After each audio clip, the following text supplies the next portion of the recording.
ভারত দাবি 15 মিনিটে বাংলাদেশি ঘাঁটি ধ্বংস করবে। কেন? গোপন প্রস্তুতি চলছে লালমনিরহাট বিমানবন্দর নিয়ে। অক্টোবরের রাত, লালমনিরহাটের আকাশে তখন অন্ধকার নেমেছে, অথচ কোনো চাঁদ নেই, কোনো তারা নেই। ঘন নীরবতা যেন পাখির ডাককেও গ্রাস করে ফেলেছে। দূর থেকে একমাত্র শোনা যাচ্ছে সামরিক হেলিকপ্টারের গর্জন। এদিন সকালবেলায় একটি কালো রঙের এসইউভি ধামে লালমনিরহাট বিমান ঘাঁটির গেটে। নেমে আসেন বাংলাদেশ সেনাবাহিনীর বড় নেতাদের একজন, সঙ্গে 3 জন উচ্চপদস্থ সামরিক কর্মকর্তা। কোনো সাংবাদিক নেই, কোনো ক্যামেরা নেই, শুধু অন্ধকার আর বিষণ্ণ বাতাস। এই রাতটি আসলে কেবল একটি সামরিক পরিদর্শন নয়, এটি দক্ষিণ এশিয়ার ভূ রাজনীতিতে শুরু হওয়া এক নিঃশব্দ ঝড়ের প্রারম্ভিক তরঙ্গ। আর সেই তরঙ্গের কেন্দ্রবিন্দু এখন লালমনিরহাট। 1960 দশকে পাকিস্তানের আমলে তৈরি এই লালমনিরহাট বিমান ঘাঁটি একসময় ছিল গৌরবের প্রতীক। 1971-এর যুদ্ধের পর এটিকে কার্যত পরিত্যক্ত ঘোষণা করা হয়। 5 দশক ধরে এটি ছিল নিস্তরঙ্গ পরিত্যক্ত এক ভূখণ্ড, যেখানে কেবল ঘাস গজিয়েছে, ঝিঝি ডেকেছে। কিন্তু 2025 সালে এসে লালমনিরহাট যেন এক ঘুমন্ত দৈত্যের মতো জেগে উঠেছে। শুধু রানওয়ে নয়, পুনর্গঠন করা হচ্ছে ভূগর্ভস্থ কমান্ড সেন্টার, বসানো হচ্ছে নতুন জেনারেশন রাডার ইউনিট, এমনকি তৈরি করা হচ্ছে ফাইটার জেট সংরক্ষণের জন্য হ্যাঙ্গার সিস্টেম। এই স্থানটি কেবল বাংলাদেশ ভারত সীমান্তে অবস্থিত নয়, এটি অবস্থিত সোজা ভারতের শিলিগুড়ি করিডরের মুখে। সেই করিডর যেটি ভারতের মূল ভূখণ্ড তার উত্তর পূর্ব 7টি রাজ্যের সঙ্গে সংযুক্ত করে রাখে। মাত্র 22 কিলোমিটার চওড়া এই করিডর যদি একবার বিচ্ছিন্ন হয়, ভারতের জন্য তা এক দুঃস্বপ্ন। Bangladesh war plan near India's chicken neck শিরোনামটি ভারতের চ্যানেল ডিএনএর। তারা বলছে বাংলাদেশ পাকিস্তান ও চীনের সহায়তায় লালমনিরহাটের যুদ্ধঘাঁটি বানাচ্ছে। দাবি করছে পাকিস্তানি প্রতিরক্ষা কোম্পানি কাজ করছে সেখানে, চীন পাঠাচ্ছে যুদ্ধ বিমান। কিন্তু তথ্য কোথায়? বাংলাদেশ এখনও JF-7 কেনেনি, বরং চীনের J-10C নিয়ে আলোচনা চলছে। কোনো পাকিস্তানি ফার্মের উপস্থিতি নিশ্চিত নয়, কিন্তু মিডিয়া দাবি করছে যুদ্ধ শুরু হয়ে গেছে। এই নাটকীয়তা কি কেবল সাংবাদিকতার, নাকি মনস্তাত্ত্বিক চাপ তৈরির কৌশল?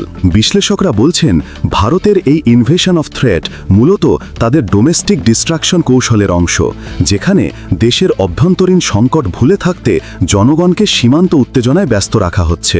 ভারতের 15টি এয়ারবেস ঘিরে রেখেছে বাংলাদেশকে, বিশেষ করে হাসিমারা 85 কিলোমিটার, বাগডোগরা 25 মিনিটের দূরত্ব, কৈলাসনগর 100 কিলোমিটার, রাফাল, সুখোই সবই মোতায়েন। এই ত্রিমুখী মোচড় ভারতকে বাহ্যিকভাবে শক্তিশালী মনে করালেও বিশ্লেষক অভিষেক তত্ত্ব বলছেন এই সংখ্যাগুলো শুধু ভয় দেখাতে পারে, কিন্তু ব্যবস্থাপনাগতভাবেই নিজেকেই দুর্বল করে তোলে। যত বেশি ফ্রন্ট, তত বেশি লোকবল ও বাজেট খরচ, আর প্রতিপক্ষ যদি সেই ঘিরে ফেলা অঞ্চলে ঘাঁটি করে, তবে ভারতের মানসিক চাপ আরও বাড়ে। লালমনিরহাটের বর্তমান উন্নয়ন কেবল সামরিক নয়, এটি একটি রাজনৈতিক ও মনস্তাত্ত্বিক বার্তা। বাংলাদেশের প্রতিরক্ষা ধারণা এতদিন ছিল প্রতিক্রিয়াশীল, কেউ আক্রমণ করলে প্রতিরোধ করব। এখন সেই নীতিতে এসেছে পরিবর্তন। প্রস্তুত থাকো যাতে কেউ আক্রমণের সাহস না পায়।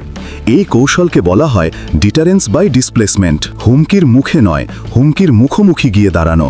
আর এই কারণেই লালমনিরহাটে নির্মিত হচ্ছে নতুন প্রজন্মের সামরিক অবকাঠামো, যা চুপচাপ থেকে বার্তা দিচ্ছে, তুমি যদি আমাকে ঘিরে ফেলো, আমি সীমানা চুপচাপ রেখে সুরক্ষা নেব না। ভারত দাবি করছে 15 মিনিটে বাংলাদেশি ঘাঁটি ধ্বংস করতে পারবে, অথচ সেই ভারতই উদ্বিগ্ন কেন? কারণ বাংলাদেশ এখন কেবল চীন তুরস্কের সহায়তায় ডিফেন্স ডিল করছে না, তারা যুক্তরাষ্ট্রের সাথেও ভারসাম্য রক্ষা করার চেষ্টা করছে। J-10C, সাইপার, FM-90, HQ-16 একই সাথে সাইবার ওয়ারফেয়ারের নতুন কমান্ড। এতে স্পষ্ট বাংলাদেশ শুধু আকাশ প্রতিরক্ষা নয়, সমগ্র প্রতিরক্ষা ব্যবস্থাকে পুনর্গঠনের পথে হাঁটছে। বিশ্লেষক ডক্টর আরিফুর রহমান বলেন, যে দেশ প্রতিরক্ষা নীতিকে রাষ্ট্রীয় মর্যাদার অংশ বানায়, তাকে হুমকি দিয়ে আটকানো যায় না। বাংলাদেশ এখন 3 স্তরে প্রতিরক্ষা করছে: আকাশ প্রতিরক্ষা, Hisar, HK-6, Siper, cyber warfare, AI নির্ভর কমান্ড সেন্টার, আঞ্চলিক ঘাঁটি, কক্সবাজার, বরিশাল, লালমনিরহাট। এই 3 স্তরের সংযুক্তি তৈরি করছে এক ইন্টিগ্রেটেড শিল্ড, যার মাধ্যমে ভারত কিংবা অন্য কোনো শক্তি সহজে আঘাত হানতে পারবে না। এটা যুদ্ধের প্রস্তুতি নয়, বরং আত্মরক্ষার মানসিকতা। রাত গভীর, লালমনিরহাট ক্যান্টনমেন্টে আলো কমিয়ে রাখা হয়েছে, শুধু সাদা বাতি জ্বলছে প্রহরার টাওয়ারে। ঘাটির পশ্চিম গেটে প্রবেশ করছে একটি কালো ট্রাক, পেছনে মোটা ক্যানভাসের ঢাকা কিছু বস্তু।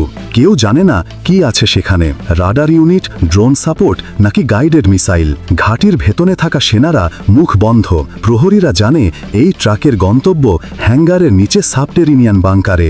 গ্রামের চায়ের দোকানে মানুষ ফিস ফিস করে বলছে এবার কিছু একটা হবে, আর কেউ কেউ গলা নিচু করে বলছে যুদ্ধ না কূটনীতি। কিন্তু বাতাস যেন ফিস ফিস করে বলছে নীরবতা মানে দুর্বলতা নয়, বরং প্রস্তুতির আর এক নাম।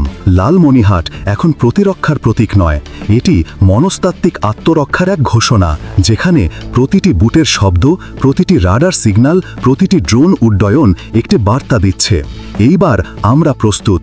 আকাশে যদি যুদ্ধ শুরু হয়, নিচে আমরা কাউন্টডাউন শেষ করব নিজেদের কূটনীতি দিয়ে, সাহস দিয়ে, এবং সেই কাউন্টডাউন হয়তো ইতিমধ্যেই শুরু হয়ে গেছে। জাতিসংঘের নতুন মহাসচিব ডক্টর মোহাম্মদ ইউনুস। বাংলাদেশের রাজনৈতিক পট পরিবর্তনের পর অন্তর্বর্তীকালীন সরকারের প্রধান হিসেবে দায়িত্ব নিয়েছেন নোবেল শান্তি পুরস্কার বিজয়ী অর্থনীতিবিদ ডক্টর মোহাম্মদ ইউনুস। তার এই নতুন পরিচয় দেশের সীমানা পেরিয়ে আন্তর্জাতিক মহলেও তৈরি করেছে ব্যাপক আলোচনার ক্ষেত্র। তবে সাম্প্রতিক সময়ে যে গুঞ্জনটি সবচেয়ে বেশি জোরালো হয়ে উঠেছে তা হল জাতিসংঘের পরবর্তী মহাসচিব কি ডক্টর মোহাম্মদ ইউনুস হতে চলেছেন। এই প্রশ্নটি এখন কূটনীতিক অঙ্গন থেকে শুরু করে বিশ্বজুড়ে নীতি নির্ধারকদের আলোচনায় ঘুরপাক খাচ্ছে। এই আলোচনার সূত্রপাত মূলত জাতিসংঘের বর্তমান মহাসচিব আন্তোনিও গুতেরেসের মেয়াদ শেষের সময় ঘনিয়ে আসাকে কেন্দ্র করে। পর্তুগালের এই কূটনীতিকের দ্বিতীয় ও শেষ মেয়াদ শেষ হবে 2026 সালের 31শে ডিসেম্বর। স্বাভাবিকভাবেই বিশ্বজুড়ে পরবর্তী মহাসচিব কে হবেন তা নিয়ে জল্পনা কল্পনা শুরু হয়েছে। সম্প্রতি দেশের অন্যতম একটি গণমাধ্যম বণিক বার্তা তাদের এক প্রতিবেদনে এই সম্ভাবনার বিষয়টি সামনে নিয়ে আসে, যা এই আলোচনাকে নতুন মাত্রা দিয়েছে। প্রতিবেদনটিতে বিভিন্ন সূত্রের বরাত দিয়ে উল্লেখ করা হয়, জাতিসংঘের শীর্ষ পদের জন্য সম্ভাব্য প্রার্থীদের তালিকায় ডক্টর ইউনুসের নাম বেশ গুরুত্বের সাথেই উচ্চারিত হচ্ছে। কূটনৈতিক পর্যায়ে কান পাতলে শোনা যাচ্ছে ডক্টর ইউনুসের মতো একজন বিশ্ব পরিচিত এবং সম্মানিত ব্যক্তিত্বকে এই পদে দেখার আগ্রহ রয়েছে বিভিন্ন প্রভাবশালী মহলের। যদিও বাংলাদেশ সরকারের পররাষ্ট্র মন্ত্রণালয়ের পক্ষ থেকে জানানো হয়েছে এ বিষয়ে আনুষ্ঠানিকভাবে তাদের কাছে কোনো তথ্য আসেনি, তবে মন্ত্রণালয়ের একটি সূত্র নাম প্রকাশ না করার শর্তে জানিয়েছে শক্তিশালী প্রার্থী হিসেবে ডক্টর মোহাম্মদ ইউনুসের নাম আলোচনায় থাকার বিষয়টি পুরনো ও স্বাভাবিক। তার মতো একজন নোবেল বিজয়ী, যিনি কয়েক দশক ধরে বিশ্বজুড়ে দারিদ্র্য বিমোচনে কাজ করেছেন, তার নাম এমন একটি পদের জন্য আসাটা মোটেও আশ্চর্যজনক নয়। গুঞ্জন রয়েছে ডক্টর ইউনুসের সঙ্গে ঘনিষ্ঠ পর্যায়ে কর্মরত কোনো ব্যক্তির সঙ্গে জাতিসংঘের কোনো সূত্রের মাধ্যমে তার মহাসচিব পদে প্রার্থিতা নিয়ে যোগাযোগ স্থাপিত হতে পারে। এই সম্ভাবনার পালে হাওয়া দিয়েছে সম্প্রতি নিউ ইয়র্কে অনুষ্ঠিত জাতিসংঘের সাধারণ পরিষদের অধিবেশনে আন্তোনিও গুতেরেসের সঙ্গে ডক্টর মোহাম্মদ ইউনুসের বৈঠকের ঘটনাটি। যদিও সেই বৈঠকে তাদের মধ্যে কী বিষয়ে আলোচনা হয়েছে তা নিশ্চিতভাবে জানা যায়নি, তবে এমন একটি গুরুত্বপূর্ণ সময়ে দুজনের সাক্ষাৎ স্বাভাবিকভাবেই জল্পনা বাড়িয়ে দিয়েছে।